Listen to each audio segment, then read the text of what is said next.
Наставата во Битолското училиште Стив Наумов се одвива под полициско обезбедување, откако родители со пријава го вклучи алармот дека седмооделенец преку својот TikTok профил се заканувал кон нив и нивните деца, кои се соученици на 13 годишникот, кој во меѓувреме поради ситуацијата следи онлайн настава, а неговиот родител вчера бил повикан и во полициска станица. СВР Битола и тамошното обвинителство уверуваат дека се преземаат сите мерки за расчистување на случајот. Има училиштето и заштита, вчера се состана и училишниот одбор, каде што беше донесена одлука да дури трае оваа паника и нетрпеливо, што е нормално, загрижувачки што е, да има полициски службеник, тоа и го добивме, наставата денес течи мирно, нормално, без никакви паники, се како што треба. Конкретното дете следи онлайн настава, се до решавање на случајот. Кога ќе се реши случајот, ќе се решава и понатамашното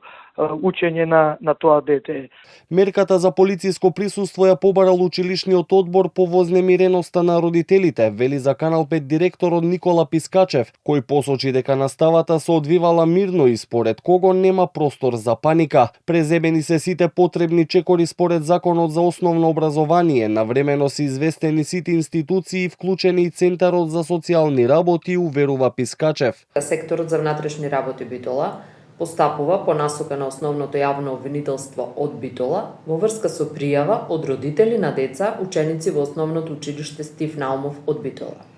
Во врска со конкретниот случај, во секторот за внатрешни работи Битола, повикан е родител на детето, при што се превземаат и други дополнителни мерки во насока на целосно расчистување на случајот. Во меѓувреме загриженост се појави во Скопското основно училиште 11 октомври, каде група родители преку допис алармираа дека нивните деца, првооделенци, се соочуваат со булинг од група со ученици, а наведуваат и дека во училницата владеат хаос и инциденти, за што обвинуваат дека раководството на училиштето ништо не презема. Ваквиот допис го демантираше раководството на Центарското училиште, кои категорично ги отфрлаат сите според нив неосновани, генерализирачки и тенденциозни наводи, со кои велат во јавноста се создава впечаток на институционално непостапување, односно посочуваат нема толеранција за несоодветно однесување помеѓу учениците.